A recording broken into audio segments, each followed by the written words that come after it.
So I said at the beginning, things will just be slightly different. I won't be greeting people at the end of Mass, just for the sake of safety. We really are totally safe. I'm actually lucked out that I won't be greeting anyone. So if it looks like I'm sprinting back to the rectory, before Mass I had donuts. I can't wait to see what I'm going to have for lunch. I made the donuts, by the way, and they were awesome. I want to share something with you this morning that I've shared at all my assignments, and every other time I've done so, there's always at least a few people that will come up in tears. Oh, Father, you're so brave. Thank you for sharing that. The reason why I'm glad I won't be greeting people is because I'm not brave for sharing this with you. And it saves that encounter. Anywho. Growing up, I certainly was, let me step back for a second. You would have noticed this already if things were just slightly different. So we're blessed to have deacons that deacon pretty much every single Mass. So you've never, for the most part, you probably never heard me read the Gospel for Mass. If you did, it would stand out. Not because I purposely do anything well, because of how poorly I do it. In my first assignment, I, for that first year especially, received frequent enough to remember it, people that would say things like, Father, you could come to Mass a little bit more prepared. That would be fine if you did that. You could be ready to go next time. And what they meant was because I stumbled through the Gospel and through most of the Eucharistic prayer, they just assumed that I had not looked at those words before I was looking at them that moment. So I was like, I only spent 8 years preparing for this, so you're right, I could have prepared a little bit more. So I have, I'm like borderline ADHD, but I certainly have ADD. I have dyslexia also, and there's like the dyslexia for numbers, but because it's a longer word, my dyslexia enables me to remember it. So I'm just not very good at reading, especially when it's in public. Somehow it gets even worse when I'm in public. Just not very good at it. Right? If I were to read most of the Gospels out loud, you'd think, I don't know if he's ever even heard of Jesus before. So I struggle with it. It's all my life. Right? When I was in grade school, I just thought that I was dumb. Just can't read. Right? I had to take extra time, or we would be reading out loud, and the teacher would ask, Eric, what was that about? No clue. I'm just still focusing on that one word that I couldn't get. Right? And then so it was fun in one sense at my last assignment because it was my hometown. I had teachers there that taught me in grade school, and they were just like, no way. You made it to grad school? First of all, you graduated high school? Right? People didn't think that I was going to be able to do a lot of that stuff. So I graduated high school. We had a 5.0 scale, so I enjoyed telling people that I had a 3.0 because they thought it was about a 4.0. I went to college. Again, people were like, we'll see how this goes. I had to write a thesis my senior year. I did not ace it, but I was able to get through it. I went on to grad school, even more reading, even more tests, even more comprehension, even more, tough topics. I actually failed a class in grad school. It was called moral theology. Obviously, we don't use moral theology anymore.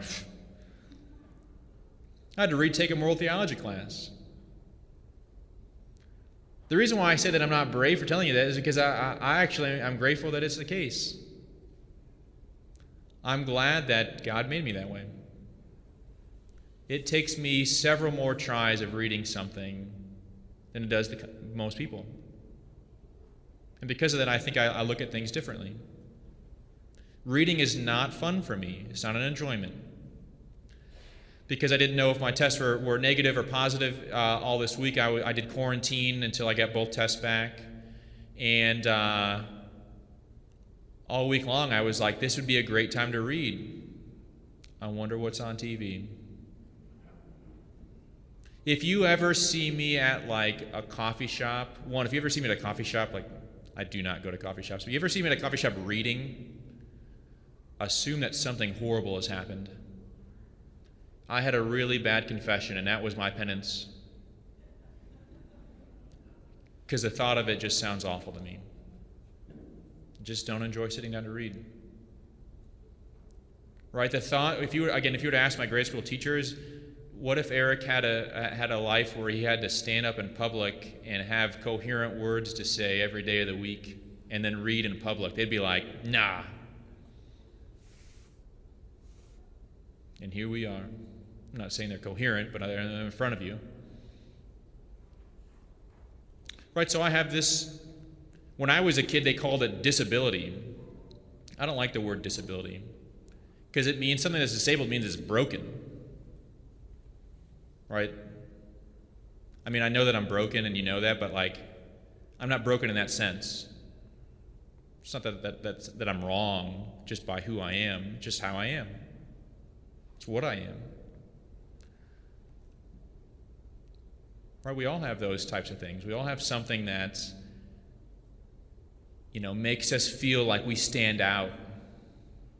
Boy, I have that thing, and I'm kind of embarrassed by it, and I hate when it's brought up or when it's noticed. We all have that. Mine especially shines through when I have to read in public. The reason why, that I do not declare that somehow I'm brave in saying that is because I'm grateful that God made me that way. I truly am. Again, because it takes me so many times to read a gospel, I usually see something in it that maybe isn't even always there to preach on. I'm grateful for the way that God made me because I believe God made me with a purpose. So He had a purpose in mind for making me this way. When we hear in today's gospel of this, they use this word talents. This king gives these talents out and goes and tells these servants to go make more talents. What he's actually talking about, talent, we think of as like this gift that we have, this ability that we have. The talent they're talking about actually is sacks of cash. They're talking about sacks of gold. So we could talk about tithing today. I hope you all brought your sacks of gold with you. Just dump it all in the collection basket. But then nonetheless, they use the word talent. And again, it means something in 21st century than they meant it in the first century. Right? So he talks of this servant who gets this talent, and he goes and he just buries it. He doesn't do anything with it. Then he comes back and he has this conversation with the master. Master, I knew that you were a demanding person, harvesting where you did not plant and gathering where you did not scatter. So out of fear I went off and buried your talent in the ground. Right? He was scared that he was unable to do something with that talent. So he didn't do anything with it. And the master chastises him. You knew that I was going to harvest where I did not scatter. And yet you did nothing with it. Right? He had this talent that he didn't know what to do with. He had this talent that he was kind of scared of. He was talent that he was a little bit embarrassed by, so he hid it. That can happen to every one of us. We also hear in the first reading of this worthy wife, it says, charm is deceptive and beauty is fleeting. I will not be talking about anyone who has fleeting beauty.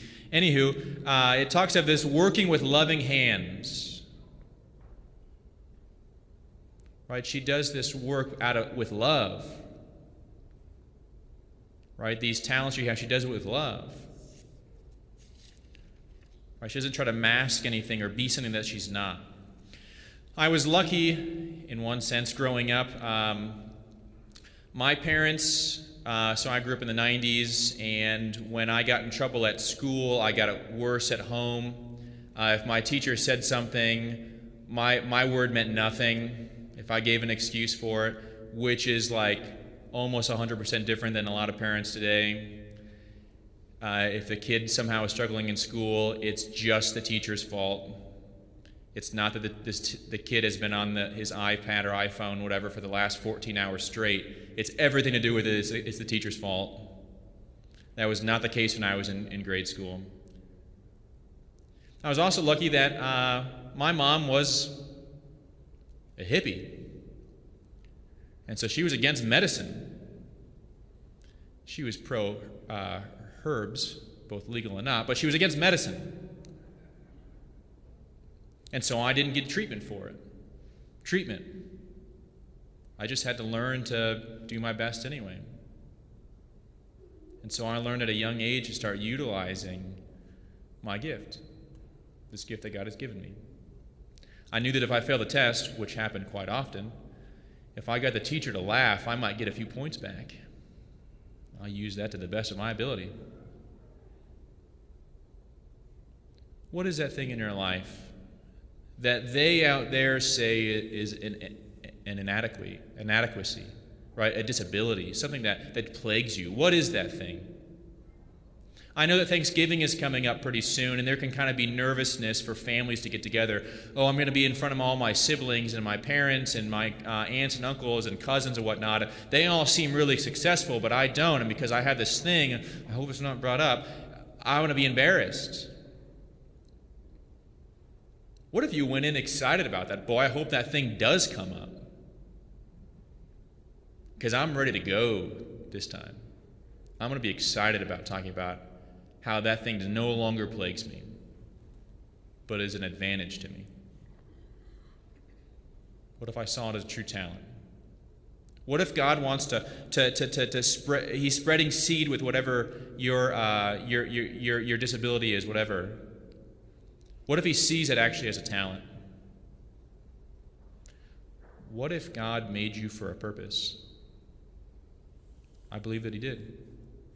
What if God knew from before time even existed that you were going to have that thing, and he thought to himself, boy, I know that person, they're going to have that thing, and they're going to change hearts and minds because of it.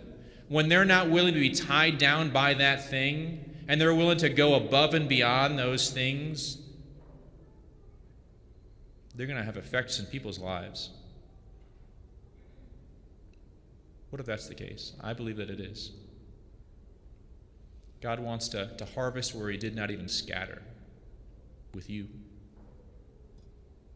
Do not see your perceived inabilities as inabilities, but as talents that God has given you to have effects on other people. And it will be amazing. That you exist is God's gift to you. Who you become is your gift back to God. Do not waste that gift.